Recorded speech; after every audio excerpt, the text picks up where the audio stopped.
ایک نصیحت کروں گی، باتیں تو بہت ساری، ٹائم نہیں ہے اس لیے مختصر سی بات کروں گی. قرآن کی نعمت مل جائے تو انسان کو شکر کرنا چاہیے اور عمل کی سوچنی چاہیے. ایک چیز جس سے ضروری بچنا ہے وہ ہے تکبر، نیکی کا، تقوی کا، پرہیزگاری اور پائٹی کا، کہ میں بڑی چیز بن گیا ہوں قرآن پڑھ کر. یہ نہ ہو. حدیث میں آتا ہے ان اخوف ما اخاف علیکم رجل قرأ القرآن، میں تم میں سب سے زیادہ ایسے قرآن پڑھنے والے شخص سے خوف زدہ ہوں. نبی صلی اللہ علیہ وسلم فرما رہے ہیں جس کے قرآن پڑھنے کے اثرات اس کے چہرے پر رونما ہوتے ہیں، یعنی چہرے بدل جاتے ہیں قرآن پڑھ کے، نرمی آ جاتی ہے، رقت آ جاتی ہے، تقوی نظر آنے لگتا ہے، اسمائل آنے لگتی ہے اس پہ نظر، یعنی جو جو قرآن میں پڑھا وہ نظر آنے لگتا ہے. لیکن ابھی بھی خطرہ ہے.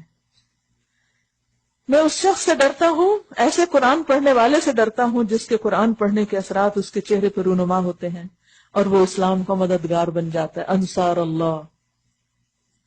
پھر کیا ہوتا ہے؟ پھر وہ قرآن اس سے نکل جاتا ہے، چھوٹ جاتا ہے، چھوڑ دیتا ہے، پیچھے ہٹ جاتا ہے، کوئی چیز اس کے راستے میں رکاوٹ بن جاتی اور وہ اس کو اپنی پشت کے پیچھے کر دیتا ہے. کہاں وہ قرآن جو روز سامنے ہوتا تھا، روز سامنے کھلتا تھا، اب دنیا سامنے آ گئی، بچے سامنے آ گئے، گھر کے کام، مال، جاب اور چیزیں آ گئی، اور وہ پیچھے اوپر پڑا ہے، اوپر رکھ دیا ہے واپس.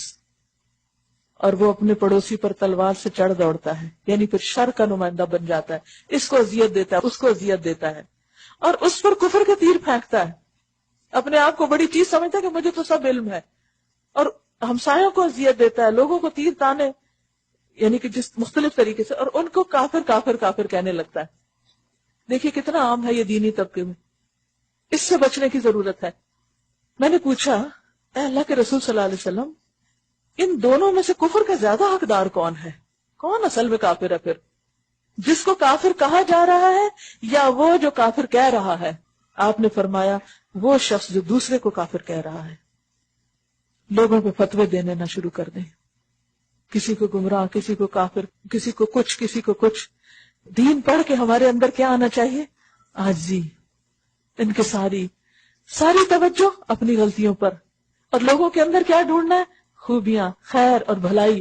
کسی سے اگر کوئی برے سے برا کام بھی ہو رہا ہے نا، اس کو بینیفٹ آف ڈاؤٹ دینا ہے، یا تو اس کو پتا نہیں، یا اس وقت یہ کسی مجبوری میں ہے، یا اس کی کوئی مشکل ہے، اور اس کے لیے دعا، اللہ اس کو ہدایت دے، اور اس کی اصلاح کی فکر، اور معاشرے میں نیکی اور روشنی اور خیر اور بھلائی کے کاموں کو عام کرنے کی فکر.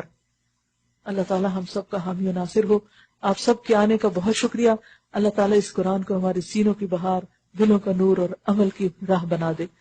قرآن چونکہ کبھی ختم نہیں ہوتا، جب ختم ہوتا پھر شروع کر لینا چاہیے، تاکہ جب ہم قیامت کے دن اٹھائے جائیں تو اس حال صاحب قرآن اٹھائے.